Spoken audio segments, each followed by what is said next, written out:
Hey guys, Charlie here, back for another video.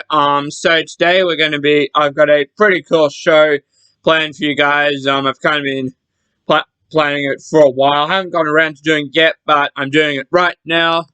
Just adjusting my laptop screen there. So, today, is all about the top 10, late career gems in bands' careers. So, in other words, kind of albums that bands release late in the game that are really top quality, and I highly recommend checking out if you haven't.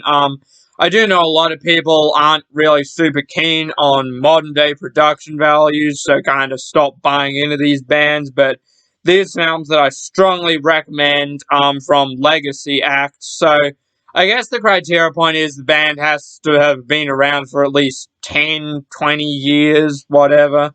I think I've only got a couple in here that have been around for less than 30, but they've definitely been around for more than 20 years, and their last albums have been very, very good. So, I guess to qualify for this list, you kind of have to have been released in the last 5 years, or, well, last, I guess, whatever fraction, 10th of a band's career. However much that may be, it could be their last album or second from the last, ideally one of their last 3 albums. I've got a couple that aren't their most recent albums, but yes, these are all albums that bands have released late in the career that I think are very, very good. And I do strongly recommend. So I'll run through this list from 10 to 1. For some of these, there's no particular order. I mean, the top 2, I will say, are my 2 favorite albums of all time by anyone. Because, I'm a younger guy and I always gravitate towards the latest stuff, for the albums of a lot of these bands, and I like more modern buildings and more modern everything, really. Even Star Wars movies, believe it or not. But, enough of that, so let's get into this list. So, starting off the list, a band I'm sure a few of you have heard of, a pretty big one. When I say pretty big, I mean one of the probably top 3 or 4 biggest bands ever. AC/DC with Power Up. I did do a video where I named my favorite releases of 2020 at the start of this year, and this was number 1. Really love this album. So AC/DC are kind of the band that really got me into hard rock and stuff. AC/DC, Foo Fighters, and Live. Those are kind of my big 3 bands back when I was in grade 6. And of course, then I went on to get into more metal, as you will see throughout this list. So, Power Up by AC/DC. I'd been waiting for this album for 3 years, because that's how long I'd been a fan of this band up until this point, and it does not disappoint at all. There's the cool band shot inside the Digi sleeve right there. So, I actually literally listened to it just before coming down here. Still very good. Realize is a great song. I love Rejection. Shot in the Dark was the lead single that kind of kicked everything off. That's great. My favorite song on this album is probably Kick You When You're Down. That's an awesome song. Through the Mist of Time's pretty good. Demon Fire is fantastic. No Man's Land. And the last 3 songs, Systems Down, Money Shot, and Code Red, are all really good as well. So, obviously, this is kind of the tribute to their fallen member, Malcolm Young. May he rest in peace. And it's full of all the riffs and songs that were kind of worked on throughout the years. Kind of sitting in the vault. Brian Johnson was back. Just finding a good angle for my laptop screen. That looks pretty good. They managed to reunite most of the classic DC lineup. We've got Brian on vocals, of course, Angus Young on lead guitar, who's the only surviving original member, who's the heart and soul of this band. We got Stevie Young on rhythm guitar, Cliff Williams on bass, and Phil Rudd is back on drums, so that's great. Number 10, Power Up by AC/DC. Next up at number 9, I don't have a physical copy of this. I own all these on physical copy except for 2. but it is 13 by Black Sabbath from 2013. So obviously this is Sabbath's final album. We had which was released 18 years after the last one, Forbidden, which I know is one of the most poorly received albums by anyone. I don't hate it. I've only listened to it once. I'm gonna have to listen to it again.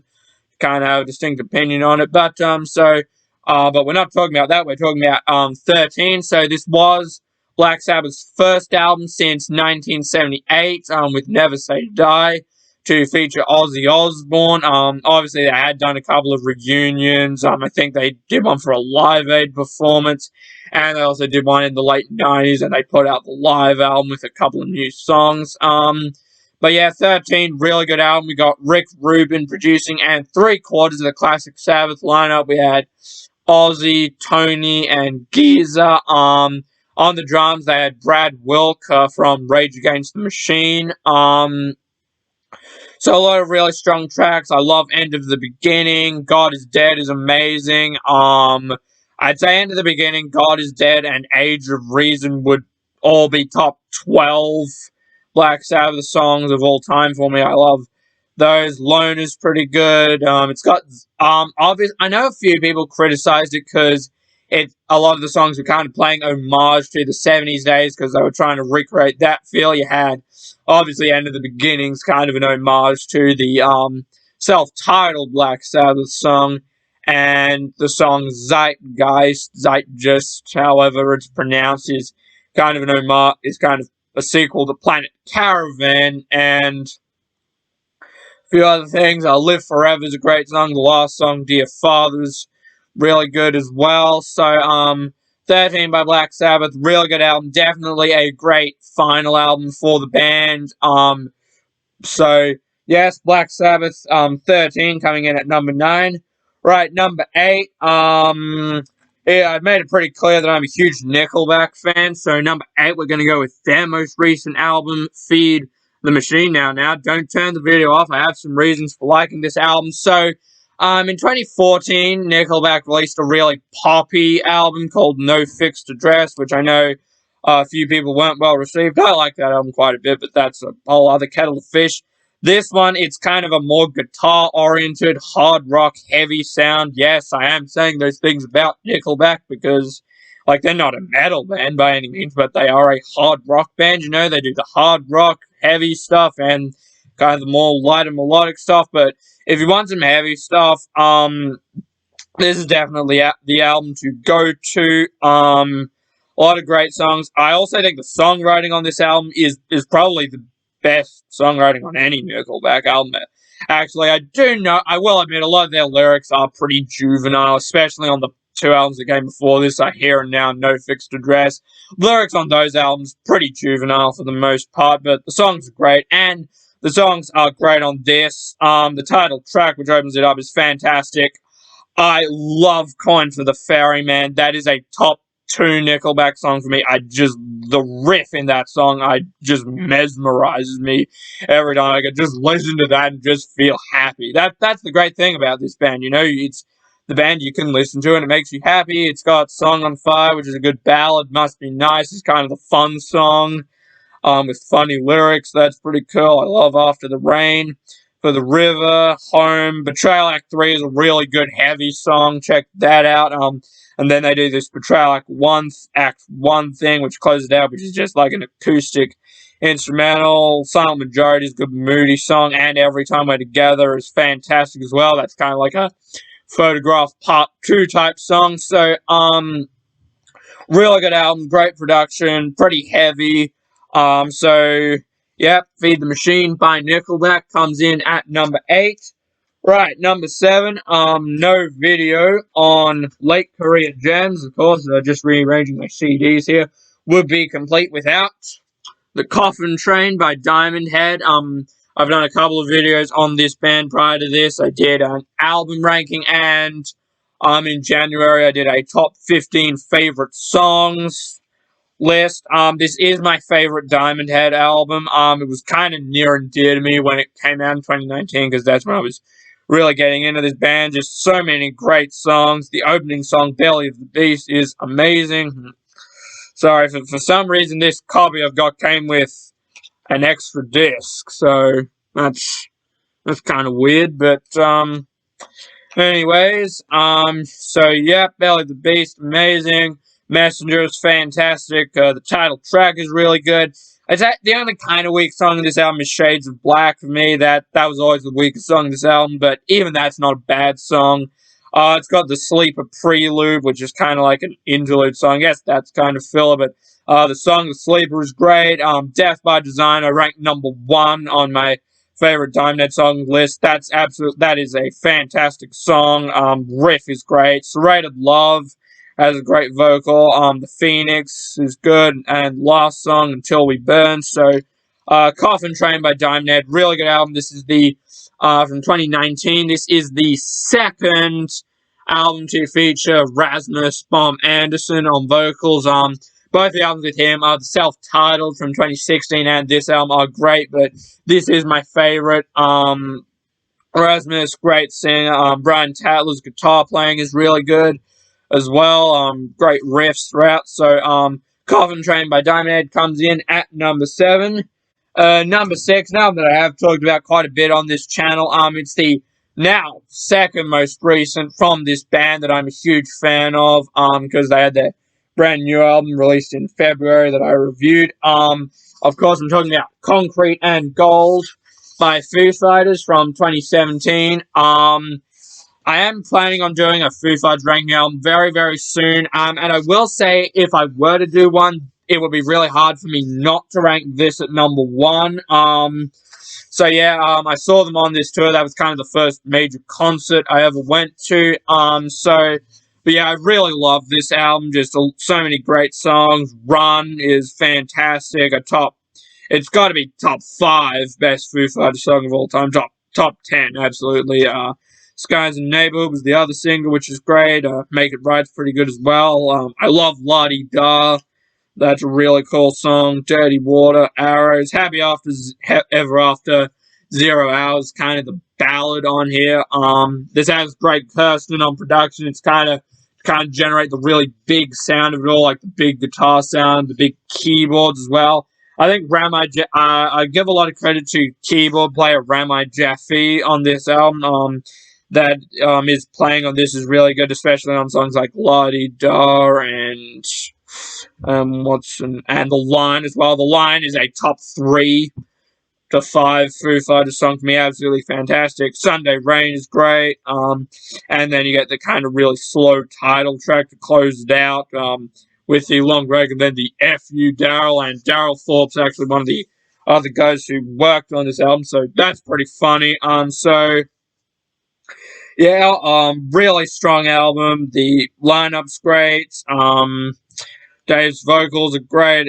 Everything about this album is great. Their new album, Medicine at Midnight, is pretty good as well, but this album will always be near and dear to me, and like I said, probably my favorite album from the Foo Fighters, so that comes in at #6.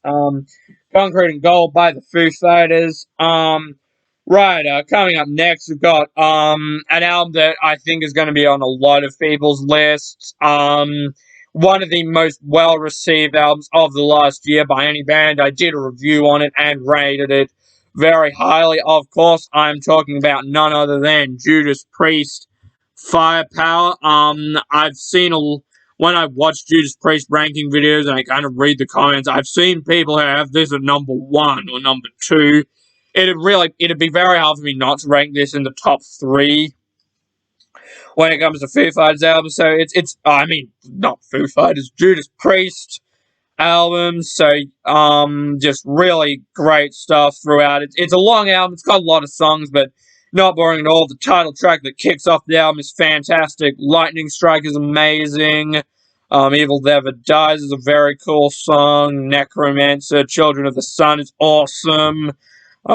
It's got Guardians, which is kind of the interlude song to Rising from Ruins, which is good.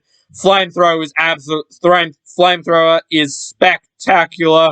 Sea of Tranquility, Pete, had Butch on the show. They recently did, a show about favorite guitar riffs. When I commented, I named that song Flamethrower and mine. I absolutely love the riff in that song, which is great. Spectre is amazing. Trader's Gate, No Surrender, is a top 5 Judas Priest song of all time for me. I absolutely love that song. Lone Wolf, and the last song is also great. The ballad Sea of Red. So this has Andy Sneap on production. To me, this is kind of a better version of Redeemer of Souls. It's like the songs very much sound like Redeemer of Souls tracks, but the production's kind of bigger and less kind of murky, and the songwriting's a bit better. So it's kind of like the successor to Redeemer of Souls, which I do like, but Firepower is definitely my favorite of the last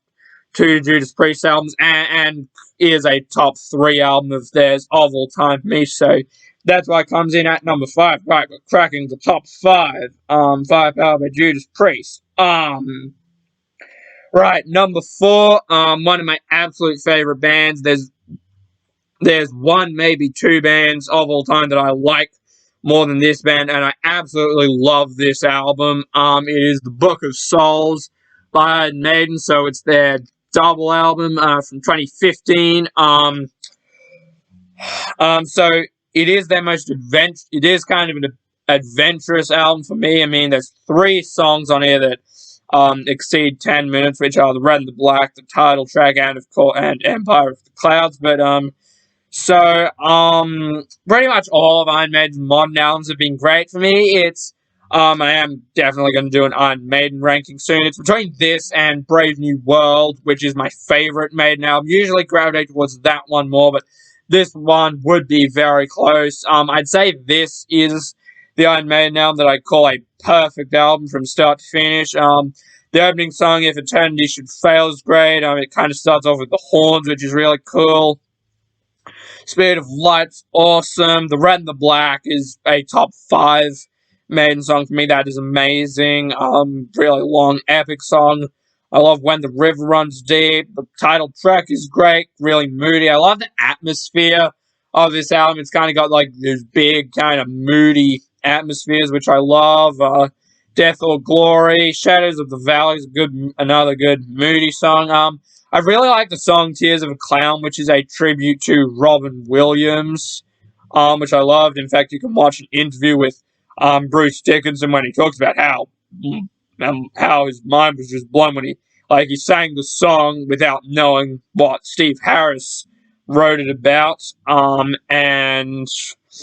And he asked him, "Hey, Steve, those some good lyrics, and that what's it about?" And Steve Harris said, "Oh, Robin Williams." And he was like, "Oh, wow, that's pretty cool." So, yeah, that's a very cool song, Tears of a Clown. The Man of Sorrows is great, and then, of course, you get the big 18-minute long Empire of the Clouds, which is totally epic. So, yeah, great album. Bruce Dickinson still sounds fantastic. I mean, he's one of the few lead singers whose vocals haven't really aged much at all. The production's great. It's a classic sounding Iron Maiden album. I mean, it's got the lineup that's been going on. You got Bruce Dickinson on vocals, Steve Harris on bass, Nico McBrain on drums, and 3 guitar players, Adrian Smith, Dave Murray, and Yannick Gers. So, yeah, Book of Souls, amazing album, coming in at number 4.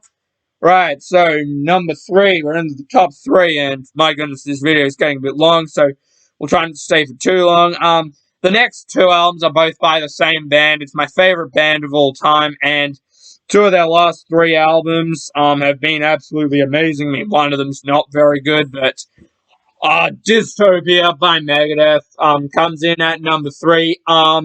One of the biggest improvements over a certain album ever. I mean, obviously in 2013, they put out what is, in my opinion, the all-time low Super Collider.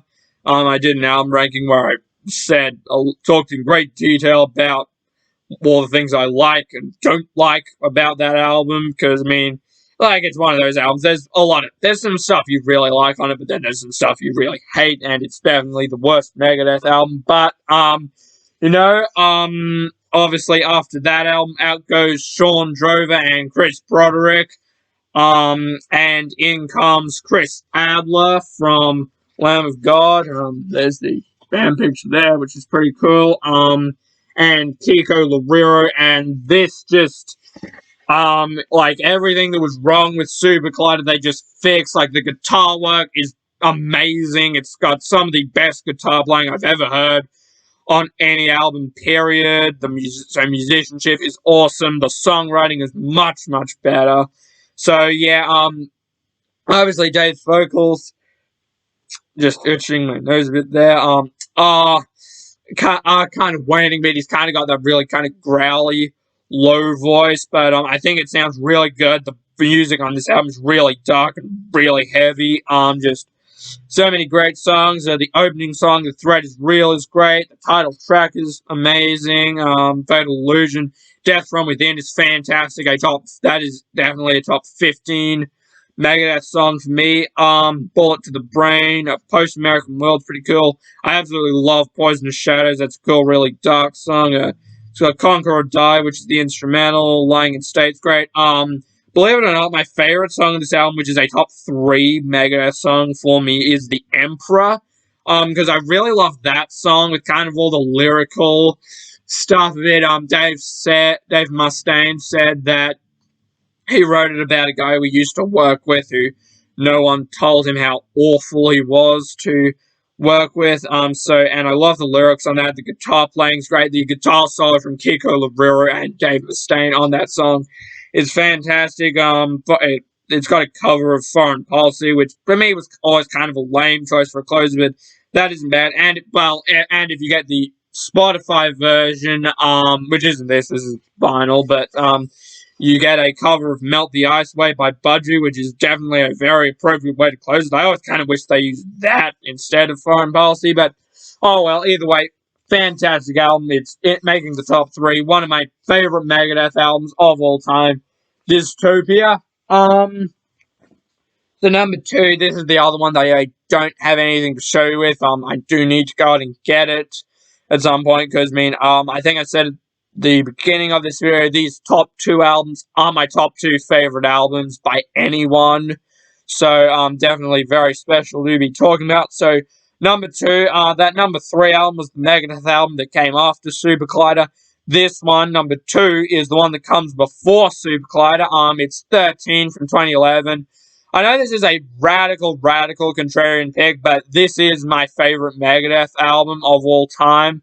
I did a ranking video and I ranked that at number 1. I am going to do that ranking video again at some point, just because I kind of rambled on a bit on that album, but, and I'm rambling on now because it's cracking 23 minutes, but I'll do that when the new album comes out later this video. I do greatly look forward to that, because Megadeth is my favorite band of all time. So, anyway, on to 13. So, 13, the reason why this is my favorite Megadeth album was, I was getting into Megadeth the year I turned 13 a couple of years ago. And I always love the kind of gimmick of it. I love, the title is 13 with a 1. It's spelled TH1R, TH3EN.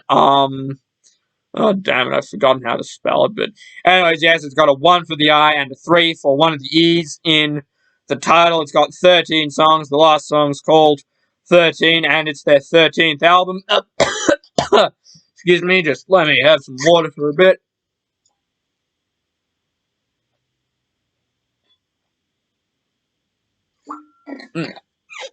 That's better. Don't want to have a coughing fit on YouTube like I did in my Medicine at Midnight review. But yes, and that album, when I listened to it, it kind of really connected with me. So that's why I love it so much. It's my second favorite album of all time, besides what's going to be number 1. So I just loved it. I just love every song on here.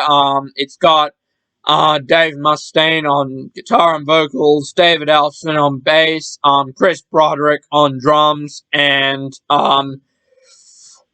Chris Broderick on guitar, and John Drover on drums. So I think that lineup is firing on all cylinders at this point. Behind me, in the back cabinet, got my vinyl stuff. I've got Endgame, but I think this album is fantastic. The opening song, Sudden Death, is great. Public Enemy #1 is amazing. By the way, a top 10 to 15 Megadeth song of all time. Whose Life Is It Anyways is pretty cool. It's very cool. It's really thrashy. It's got We the People, Guns, Drugs, and Money. It's a poverty anthem where I wrote that down. So yeah, poverty anthem, Guns, Drugs, and Money, which I love. Really great chorus and riff on that one. It's really catchy, this album, so full of a lot of memorable choruses and catchy riffs and hooks, which I love. Guns, Drugs, and Money, Never Dead. I know some people have kind of criticized this album because it feels like a compilation album at times, because there are some songs that were already released as like singles and B-sides, like New World Order, and of course it's got a couple of goofy songs like Fast Lane and Wrecker, but those two songs are a lot of fun. Black Swan, which was an outtake from United Abominations, is absolutely fantastic. Millennium of the Blind, is kind of like a redo of that song. But the actual original song that was on the remastered edition of Euthanasia on Spotify is actually a short little instrumental, and this one's a fully fledged song. And then the last two songs, great. Deadly Nightshade is amazing, and it closes out with a ballad, the 13 song, which I would probably say is my #1 Megadeth song of all time. So yeah, #2, 13 by Megadeth. Radical contrarian pick, but that is my favorite Megadeth album, and it's #2, so yeah. And for #1, I've got a few honorable mentions to go through. With the rate that I'm getting into new bands, we will definitely see a part 2 of this. So you may see some of these albums, but honorable mentions.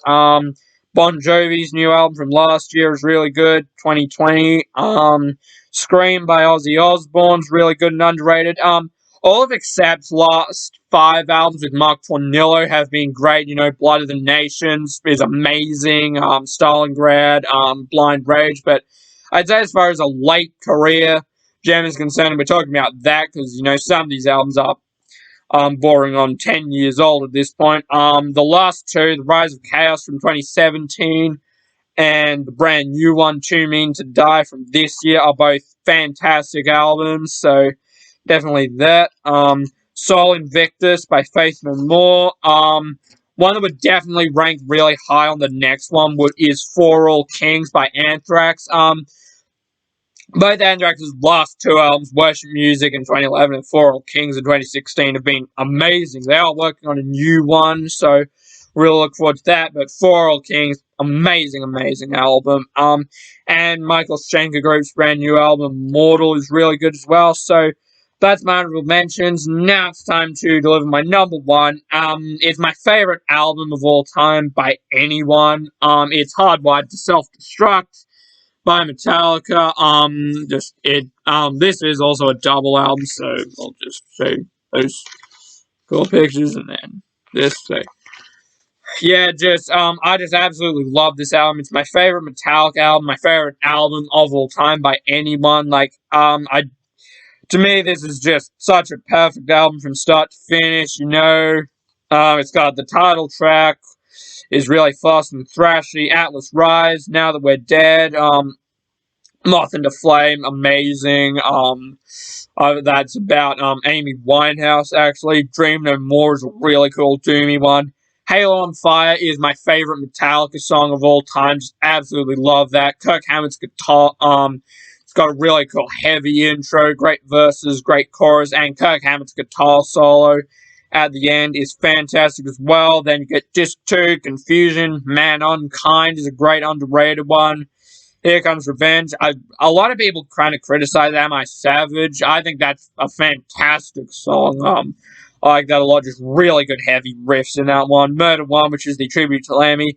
And then, of course, you get the super ultra thrashy and heavy Spit Out the Bones to close it out. So, Highway to Self-Destruct, my favorite album of all time. Top 3 band for me. I just love everything about it. And that's my #1 pick for late career gems in bands' careers. So, let's rewind that list. Number 1, Hardwired to Self-Destruct by Metallica. Coming in at number 2, 13 by Megadeth. Number 3, Dystopia by Megadeth.